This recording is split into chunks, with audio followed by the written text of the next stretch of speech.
উদ্যোগটা নিয়েছি প্রবাসীদেরকে ইনক্লুড করার জন্য, যে পোস্টাল ব্যালটের মাধ্যমে। দ্বিতীয়ত, দেশের ভিতরে যারা ইলেকশনের সাথে জড়িত থাকেন, ইলেকশন কন্ডাক্টের সাথে জড়িত থাকেন, তাদের ভোটের ব্যবস্থা আমরা পোস্টাল ব্যালটের মাধ্যমে করেছি ইনশাল্লাহ।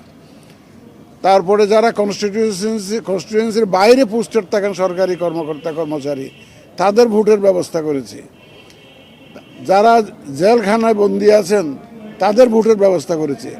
আপনারা স্বচক্ষে দেখেছেন যে কর্মযোগ্য এবং অত্যন্ত নিরাপত্তা নিশ্চিত করেই কিন্তু এই কাজটা করা হচ্ছে। ভোটের স্যাংটিটি রক্ষা করেই কিন্তু আমরা এই ব্যবস্থাটা আমরা সম্পন্ন করার চেষ্টা করছি। আশা করি একদম সুন্দর মতো যাতে ভোটের গোপনীয়তা রক্ষা হয়, integrity of the electoral process, এটাকে ইনশিওর করে আমরা কিন্তু এই কার্যক্রমটা গ্রহণ করেছি। আপনারা দেখেছেন আমাদের পোস্টাল ডিপার্টমেন্টের সহায়তায় এবং ইন্টারন্যাশনাল পোস্টাল ইউনিয়নের সহায়তায় আমরা তো এখন রেজিস্ট্রেশন কত হয়েছে? 5.5 লক্ষের মতো।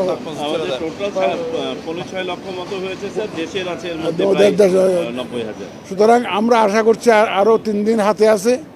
আপনারা একটু প্রচার করবেন, সাংবাদিক ভাইদের এখানে আমি অনুরোধ করব। আর 3 দিন হাতে আছে, আপনারা দেশের ভিতরে যারা আছে তারাও যাতে রেজিস্ট্রেশনটা করে ফেলেন। কারণ আমরা আশা করছিলাম আমাদের প্রায় 8-10 লক্ষ লোক কাজ করবে ইলেকশনের দিন এবং ইলেকশনের আগে পরে, আইনশৃঙ্খলা বাহিনীর সদস্য সহ। গতকালকে আমরা যে মিটিং করেছি আইনশৃঙ্খলা বাহিনীর সাথে, ওনাদেরকেও আমরা অনুরোধ করেছি ওনাদের বিভিন্ন ডিপার্টমেন্টকে যাতে ওনারা ডিসেমিনেট করেন, যাতে করে তারা সবাই ভোটের আওতায় আসেন, সবাই যাতে রেজিস্ট্রেশন করেন। তারা আশা করি ইনশাল্লাহ এই রেজিস্ট্রেশনটা দেশের ভিতরে অভ্যন্তরে খুব দ্রুত বেড়ে যাবে আগামী 3 দিনের মধ্যে। এই প্রথমবারের মতো আমরা যে উদ্যোগটা নিলাম, আমরা আশা করছি এটা একটা সারা বিশ্বে একটা মডেল হয়ে থাকবে। এই যে হাইব্রিড মডেলটা, যে online registration but manually postal ব্যালটের মাধ্যমে যে ভোট কালেকশন করা, এটা একটা মডেল হয়ে থাকবে। আমরা দেখি, হয়তো আপনারা দেখবেন যে কিছু দুষ্ত্রুটি হয়তো আপনারা খোঁজার চেষ্টা করবেন বা পাবেন। আমরা we don't claim that we have been able to introduce A perfect system. It may not be perfect, it may be improved letter. যে বছর যত দিন যাবে এটা আরও উন্নত হবে, আমাদের সিস্টেমটা আরও ডেভেলপ করবে।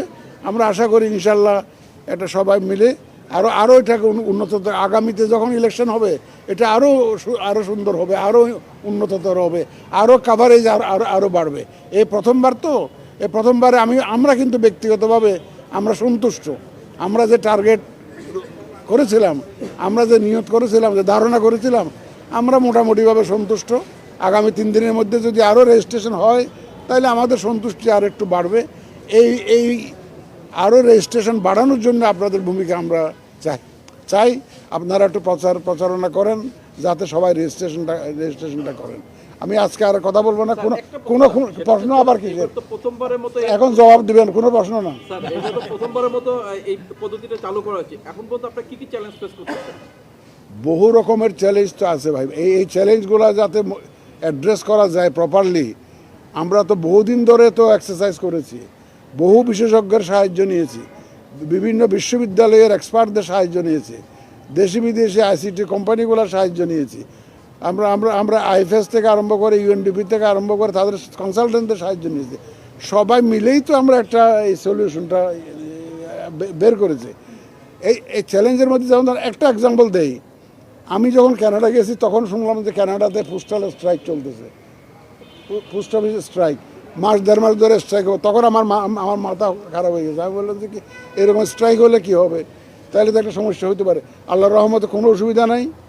যেমন ধরেন চ্যালেঞ্জের মধ্যে যেগুলো হয়, আমাদের যারা অতীতে তো এরকম অভিজ্ঞতা নাই, ধরেন ফর এক্সাম্পল মিডল ইস্টে যারা আছেন তারা প্রপারলি রেজিস্ট্রেশনটা করতে পারতেছিলেন না প্রথম। এখন অনেক সমস্যা সহজ হয়ে আসছে। আমরা ক্লারিফিকেশন দিয়েছি, যেখানে প্রবলেম হয়েছে আমাদের এক্সপার্টরা সেটা অ্যাড্রেস করেছেন। এখানে সাইবার অ্যাটাক হয়েছে, আমাদের এক্সপার্টরা অ্যাড্রেস করেছেন, কোনো অসুবিধা হয় না ইনশাল্লাহ।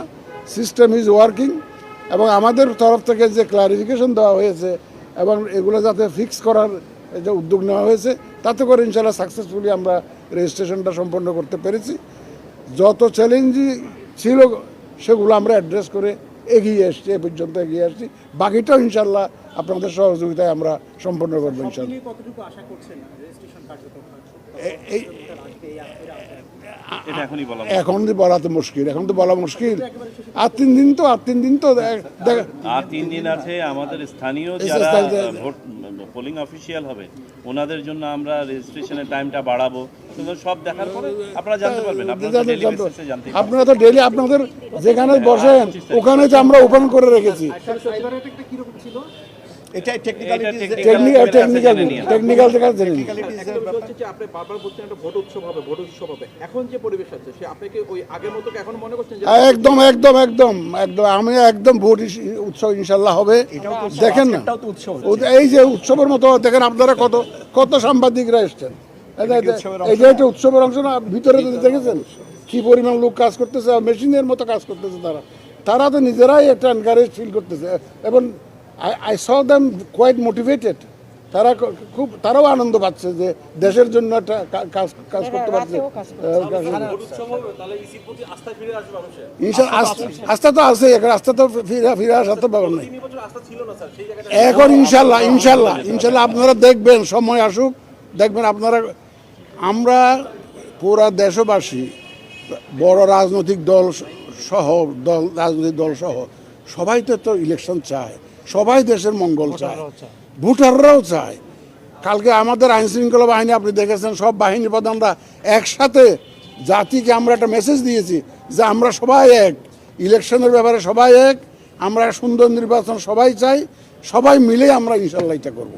স্যার, প্রার্থী ভোটাররা তো ভয় পাচ্ছে স্যার হাদি ঘটনার পরে, তাদের কিভাবে আশ্বস্ত করবেন? এটা অসুবিধা নেই, এটা ভয় কেটে যাবে ইনশাল্লাহ। চিন্তা করাটা ভয় কেটে যাবে।